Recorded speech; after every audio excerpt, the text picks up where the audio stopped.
పశ్చిమ గోదావరి జిల్లా భీమవరంలో ఆంధ్రప్రదేశ్ ప్రభుత్వ ఉద్యోగ ఉపాధ్యాయ కార్మిక పెన్షనర్ సంఘాల ఐక్య వేదిక సమావేశం జరిగింది। ఈ సందర్భంగా సూర్యనారాయణ మాట్లాడారు। నా పేరు కేఆర్ సూర్యనారాయణ। నేను ఆంధ్రప్రదేశ్ ప్రభుత్వ ఉద్యోగుల సంఘ అధ్యక్షుడిగా ఈ ఉద్యోగ ఉపాధ్యాయ పెన్షనర్ సంఘాల ఐక్య వేదిక రాష్ట్ర చైర్మన్గా వ్యవహరిస్తూ ఉన్నాను। మా ఐక్య వేదిక కో చైర్మన్గా కర్ణం హరికృష్ణ గారు, సెక్రటరీ జనరల్గా రాజీవ్ పఠాన్ గారు, ఈ జిల్లా భీమవరం జిల్లా చైర్మన్ అండ్ అధ్యక్షులుగా సూర్యనారాయణ రాజు గారు, కార్యదర్శి చంద్రమౌళి గారు, భూపతిరాజు రవీంద్రరాజు గారు, ఇతర మా రాష్ట్ర స్టీరింగ్ కమిటీ సభ్యులందరం ఈరోజు ఈ భీమవరం రావడం జరిగింది। ప్రధానంగా గత కొన్ని సంవత్సరాలుగా ఆంధ్రప్రదేశ్ రాష్ట్రంలో ఉద్యోగ ఉపాధ్యాయ పెన్షనర్లు గౌరవానికి కోల్పోయి అదేదో ప్రభువుల వారి దయ మీద రాజుగారి భిక్ష మీద బతుకుతున్నారనేటువంటి దయనీయ పరిస్థితిలోకి నెట్టివేయబడి హక్కుగా సంక్రమించిన ఆర్థిక ప్రయోజనాలు ఎప్పుడు ఇస్తారో అని అడిగితే కూడా నేరంగా భావించి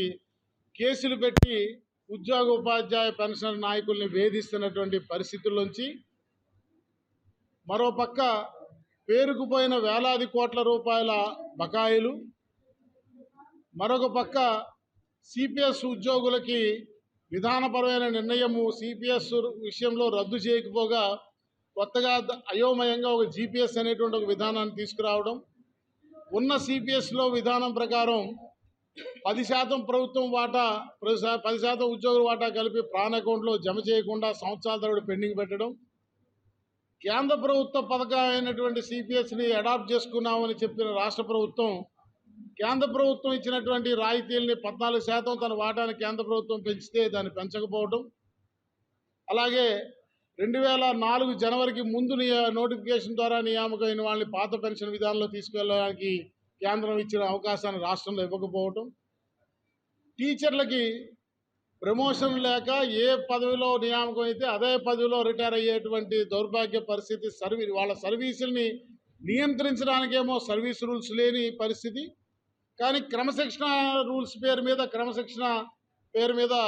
మరి ఒక అత్యుత్సాహవంతులైనటువంటి ఒక ఐఏఎస్ అధికారిని పెట్టి మరి ప్రభుత్వం టీచర్లను అయితే మానసిక క్షోభకు గురి చేస్తూ వాళ్ళని అసలు పాఠాలు చెప్పడం కంటే ఈ టాయిలెట్ల దగ్గర ఫోటోగ్రాఫ్లు తీసేటువంటి దౌర్భాగ్యానికి నెట్టిన పరిస్థితులు చూస్తూ ఉన్నాం। ఇంకో పక్క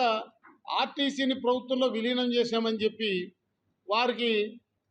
పెన్షన్ విధానం మీద స్పష్టత ఇవ్వకపోవటం, వారికి ఉన్న కార్మిక చట్టాల కింద నియంత్రించబడే ట్రేడ్ యూనియన్ హక్కుల్ని తీసేయటం లేని సందర్భంలో పైగా సానుకూల స్పందన లేకపోగా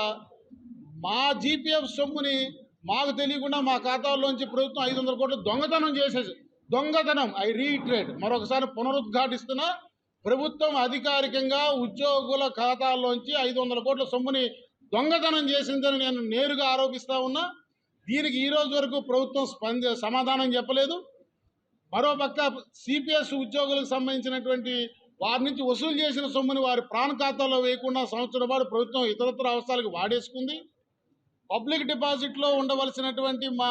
జీపీఎఫ్ అక్యూములేషన్ మదుపు చేసినటువంటి సొమ్ము సుమారు 10,000 కోట్ల పైచిలకు సొమ్ము అక్కడ లేకపోవడం వల్ల సమయానికి మా జీపీఎఫ్ క్లెయిమ్స్ మాకు సెటిల్ కాక అనేక మంది ఉద్యోగుల పిల్లల చదువులు, పిల్లల పెళ్లిళ్ళు కూడా ఆగిపోయినటువంటి నేపథ్యంలో గత్యంతరం లేని పరిస్థితిలో ఈ సమస్యలకి ఒక పరిష్కారం కావాలంటే ఈ ఆర్థికపరమైన చెల్లింపులకి మార్గదర్శకాల రూపంలో కాకుండా నిర్దిష్ట కాల పరిమితులను విధిస్తూ ఒక చట్టాన్ని రూపొందించమని మీ ప్రభుత్వాన్ని ఆదేశించండి అని చెప్పి రాజ్యాంగబద్ధమైన పదవిలో ఉన్న గవర్నర్ గారిని జనవరి 19, 2023 నాడు కలిసి మేము మెమరాండం ఇస్తే గవర్నర్ని కలవడాన్ని ఒక నేరంగా భావించి పరిగణించి ఈ రాష్ట్ర ప్రభుత్వం